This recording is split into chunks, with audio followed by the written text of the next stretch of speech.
She was at the speaking the other night at the women's celebration, and she said, especially mothers, nothing against fathers, but especially mothers. We are the ones that do the fundraisers for the booster clubs. Nothing against you, Bill. Are you still here? I think you left. But it's mostly the mothers that are doing this.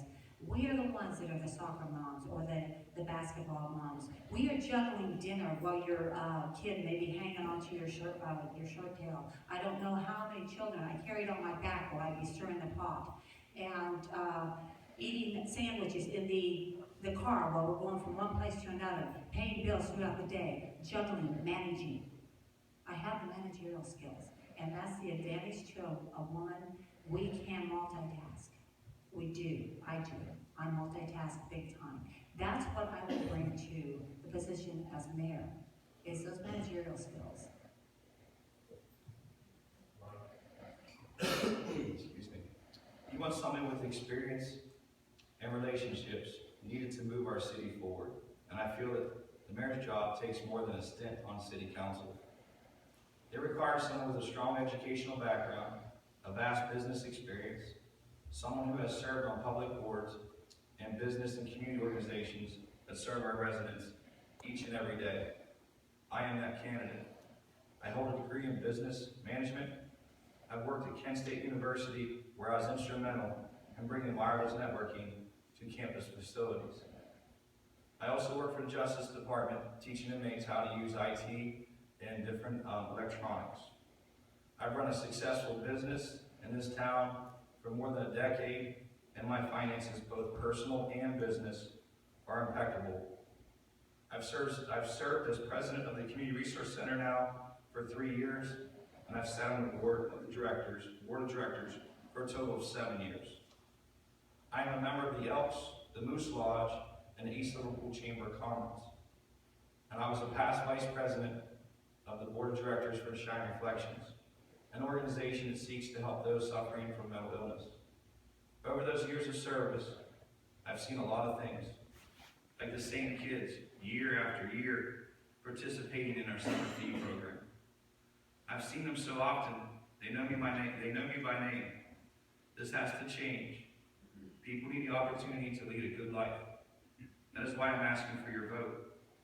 I also offer technical know-how that can help save taxpayer dollars and speed up government operations. The new ELO app is a great example. There's a reason most cities across the nation use innovative technologies these days, because it works. The app I developed will help the city streamline and prioritize. It will allow us to use what we have and do more with less.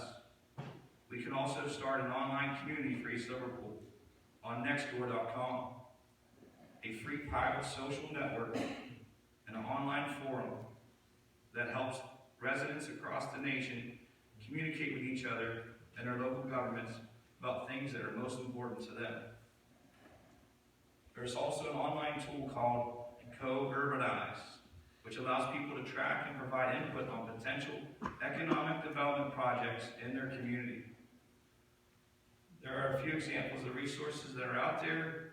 Lastly, if I'm elected mayor, I promise to review operations and communication systems citywide to find out what's working and what's not. I will then seek free innovative tools such as GPS mapping and workflow tracking applications to improve our way our city operates and keep track and see how we can improve our workforce while they're out there doing the job that we're asking them to do. Thank you. Lucy, we'll start this one with you. At times, there's been a lack of communication between the various departments in our city and the community at large. How would it be different under your administration?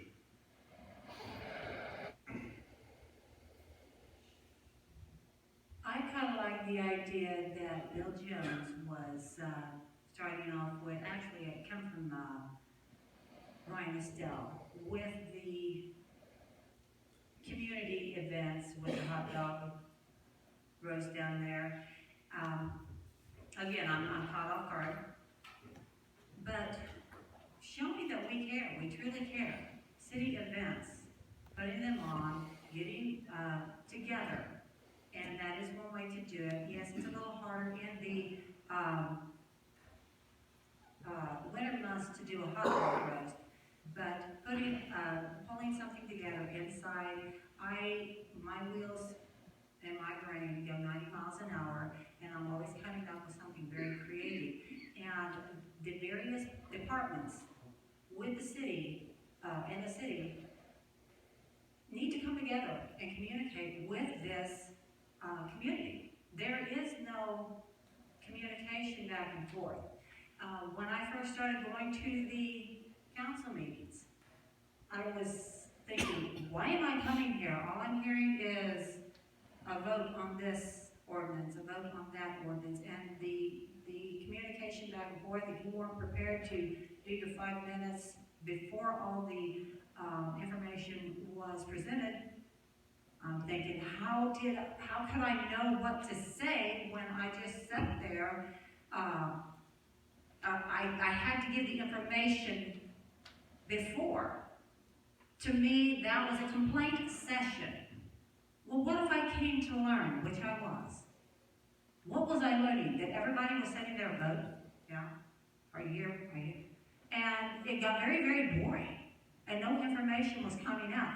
So, communicating is very, very essential in a lot of different fashions. I did present to the council on putting information into a website to just help me know when the meetings were. When I work with the BSA council, they put their minutes online so I can pull them up and read them. Do we have anything like that here? No. We have no communication. The public knows nothing about what's going on unless they go sit down there, and if they happen to go on a night that is just vote, vote, vote, vote, vote. They go, why am I here? It's boring. And I'm not learning anything except that, okay, this person's voted this way, and this is going to session or something. Was overwhelming. We need to be articulate in presenting this information. Even if we go into the schools and help in the government classes and do a little bit of a presentation. Coming back and forth, that two-way communication. And not just have a complaint session. Very good. And how would this be different under my administration? I talk and talk and talk and talk and talk and talk and talk, and they finally get the message after a while. Excuse me. I've talked about this. I've talked about in part already, the new ELO app, and it's going to improve this greatly by the communication. Beyond that, I run City Hall like I do my personal life of business. Business stay in business because they know how to communicate with each other and their customers. Each city department has a director or department head and is responsible to run that department within their budget. They're also responsible for heeding the concerns of the community.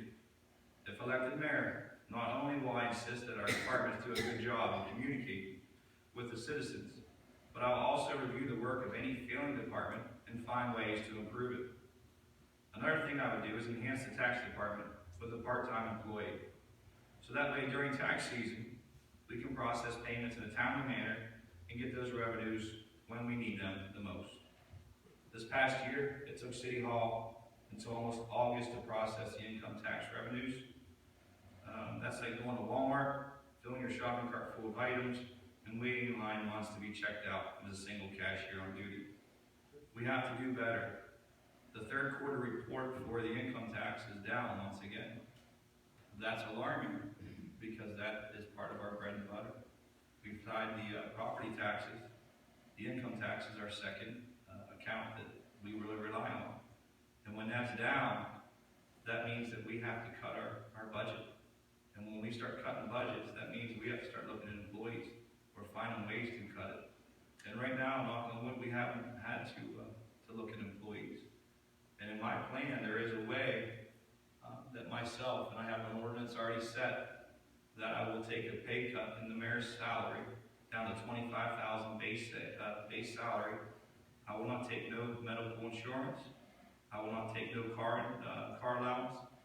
It'll just be a flat rate of $25,000 and be paid out monthly.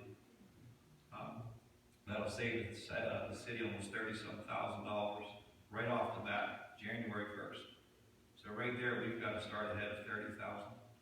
There's another department that I've talked to already that said they wouldn't replace the person in there. That's going to save another 25,000.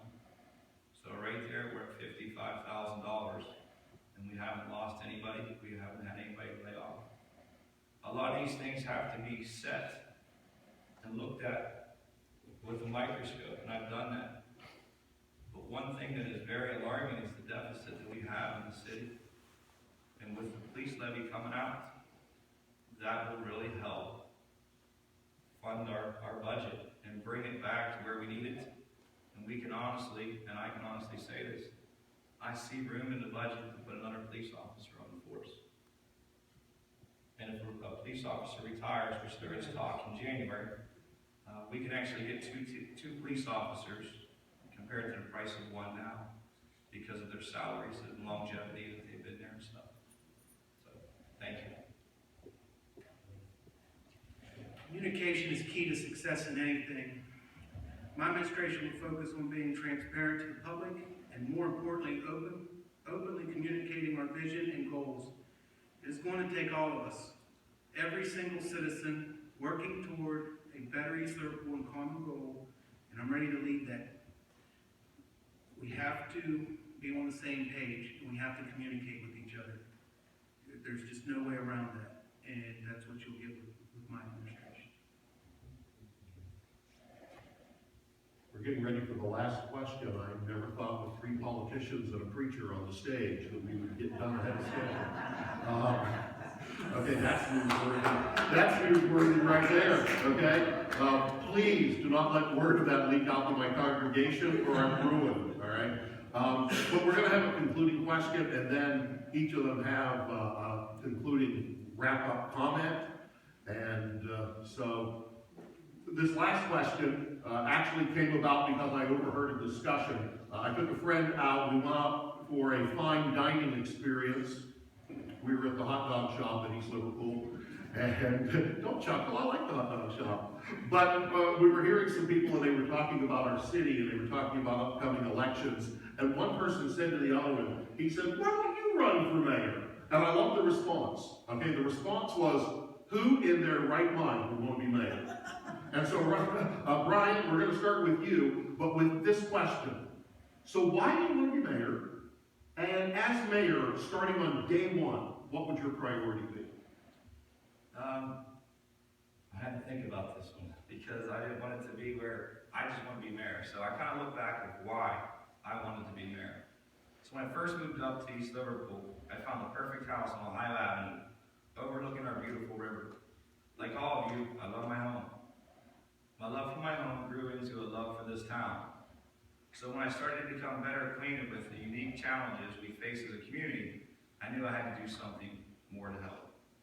Therefore, I ran and served 2 terms on City Council, which gave me a better insight on those very small challenges. Equipped with the knowledge, as well as my education, extensive business and technical experience, and my well-established community relations, I offer the qualities needed to lead our city toward a brighter future. And my priorities with the public safety and well-being, maintaining and repairing our aging infrastructure, the smart economic development, will make that happen. Thank you. Right. I want to continue the progress that has been started. I feel that I have the leadership capabilities to help complete the projects that have been started and to help recruit new developments into the city. The first priority of any mayor should be tending to the quality of life of the citizens that elected him or her. From job creation to roads to simply feeling safe to take a walk downtown at night, these are all priorities that a good mayor should be thinking about.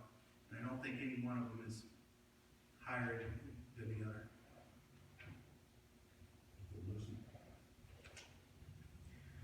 Some of the first reactions were, I'm glutton for punishment.